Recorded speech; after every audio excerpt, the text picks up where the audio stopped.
inyo po pong mga kurado bilang 1 hanggang 5. Ako po ay hindi naaawit pa dahil ayoko pong magambala ang panahon na mayroon tayo ngayon.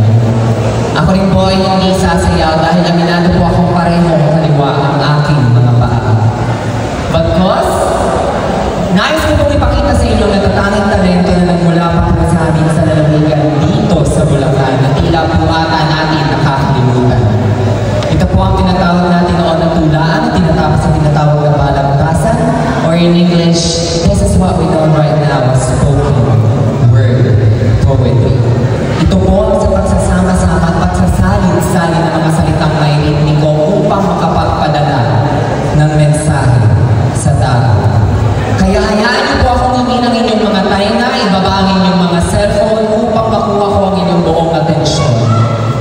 Nang aking may pakilala, ang aking sariling likha, ang aking kaibigan, na si Jethro.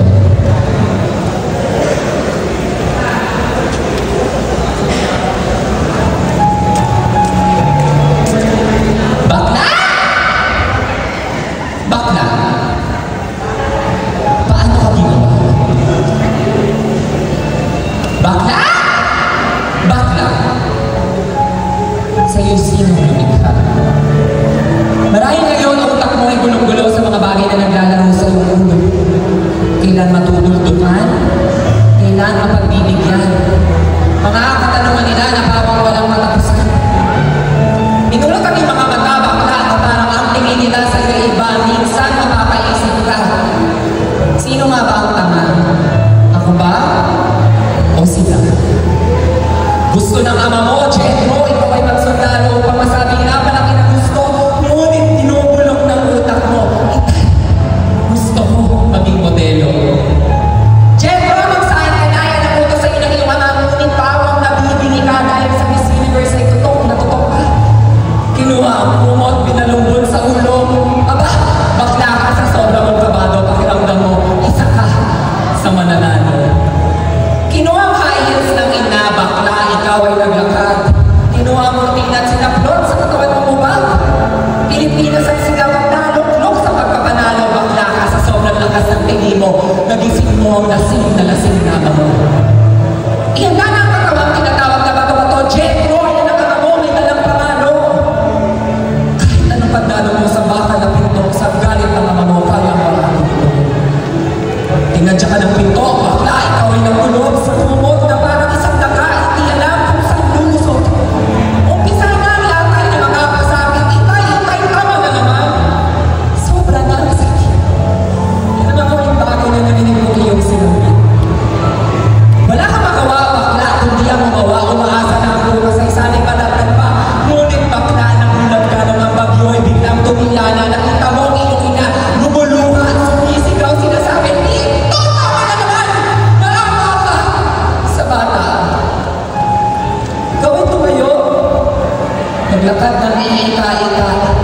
Sa sobrang dami ng dugo, umiti ka sa iyong ina at sinabi mo, ina, baka ito yung tinatawag nilang regla. Biski mo na bubog na kulay mo, ngunit umiti ka pa rin sa iyong ina at sinabi mo, ina, maganda ba ako pang naka-flash mo? Ikaw ay tumayo ang pumunta doon sa tindahan. Nakita mo, Jethro, ang isang tao na hindi mo inaasahan.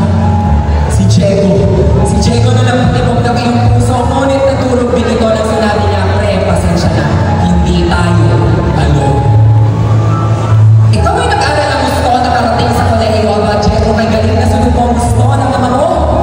Sa Far Eastern University, ikaw ay nakapag-aral ng libre sa utak mong dekalibre, bakla, ikaw ay naging summa cum laude. Ikaw ay nagkaroon ng trabaho, hindi nakalimutan kung saan nagsimula. Patuloy ang pag-abot sa magulang.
po sa mga tinatawag ng mga bakla na AIDA, or in layman's term, what we know as A or Ward-Inner Deficiency Syndrome. Nakaraniwan po ngayong kinamamatay ng ating mga kapatid sa LGBTQIA+ community. That's why my talent serves as a message that it's our responsibility to have ourselves tested. Whether it's positive or negative, we have to face the consequences of our actions. Dahil ang pagpapatingin laban sa AIDS ay hindi po dapat katakutan.